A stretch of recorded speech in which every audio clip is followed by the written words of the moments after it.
But first, time for some calm before we ruin ourselves overreacting to this coronavirus. Now, the statistics today are concerning, particularly in Victoria. 238 new cases and another death, the third in 24 hours. And in New South Wales, 13 infections, 10 more from that Crossroads Hotel in Cajula, a pub where it turns out that the person who brought the infection there to New South Wales was most likely a freight worker from, guess where? Melbourne.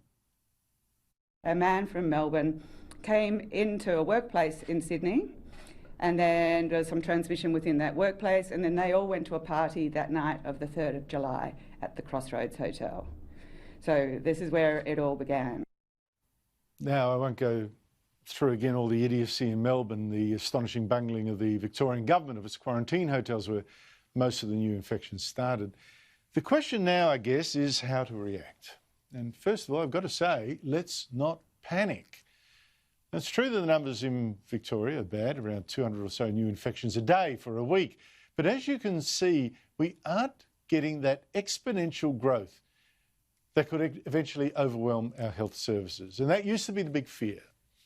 The goal of our politicians at the start was to suppress the curve, get the infections low enough so that our hospitals weren't swamped by patients and could still help save the sick. Well, you can put that fear completely out of your mind, because our government's overreacted so badly the first time that we have had now 7,500 intensive care beds ready for ages. Of those 7,500, just 27 are being used, 26 of them in Victoria.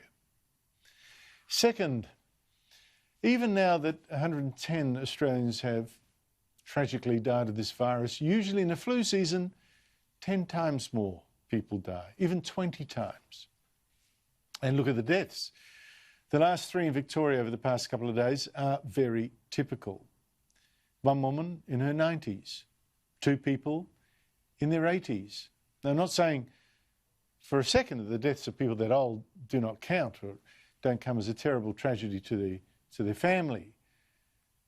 But they are perhaps not so surprising. And they do underline this point, that this virus, even though it can kill younger people, tends in fact to kill mostly the very old, which means we should be able to focus very precisely on saving them rather than broad brush measures to save everyone, most of whom aren't likely to die from this. So I find it bizarre that it's only this week, half a year into this pandemic, that just wearing face masks is now compulsory in aged care homes in Victoria and New South Wales, which is the place where most people are vulnerable. I mean, and this comes only after 32 people, at least, have died in those homes of this virus.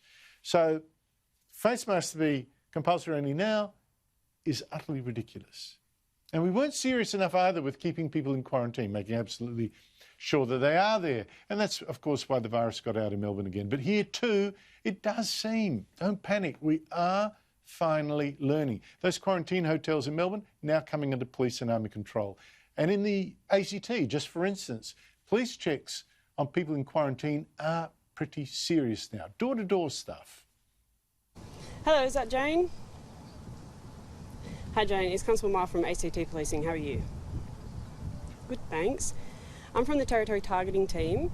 We're just doing a compliance check to make sure that you're home. Are you home at the moment? Okay, great. What room number are you at? Yeah, so you've got to go out to the door or your balcony or something and show them you're the right person who should be at home. Now, all this and more should give you hope that we can, in fact, learn, and we are learning at last, to live with the virus, even if we can't get rid of it. But, you know, one reason for the panic is that we got this idea that we could and should actually get rid of this virus completely and by the most drastic lockdowns causing so much devastation and distress, and then would somehow emerge at the other end into safety, our economy roaring back, kumbayah, happily ever after. And we seem to get so close to this nirvana. We had days of no new cases at all, but it came at such an horrific cost. The Reserve Bank reckons that the bans so far will wipe out 8% of the country's production this year.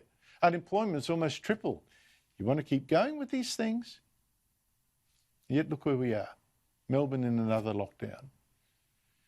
We cannot keep doing this without permanently ruining the economy, because this virus will keep sneaking back in, bobbing back up. So I was glad to see that so many of our leaders today finally agree that dream of eliminating the virus over. Suppressing it to manageable levels, that must be our goal until a vaccine is discovered. You don't just shut the whole country down, because that is not sustainable. I've heard that argument. You'd be doubling unemployment potentially, and even worse. The cure would be worse than what arguably wouldn't be delivered anyway, because as we've seen with the outbreak in Victoria, it came from a breach of quarantine. So unless we're going to, not allow any freight or any medical supplies into Australia, or not allow any exports or anything like this, there is always going to be a connection between Australia and the rest of the world. And so the right strategy is the one that we've all together been pursuing as a country. Well, I think suppression is our only option, because it's been demonstrated, I don't know anywhere in the world, especially when you're welcoming Australians coming back home, there's always an element of risk. You've just got to learn to live with the virus. Even Victorian Premier Daniel Andrews, who once had the toughest bans on everything except on his own quarantine hotels, is, for now at least, wary of imposing tougher restrictions than the ones he has now. Even with the virus in his state, worse than ever. If, however, people do not do the right thing, then we will have to move to additional restrictions being put in place. So, let's not lose our heads, because it is panic that could make this disaster even worse than it should be.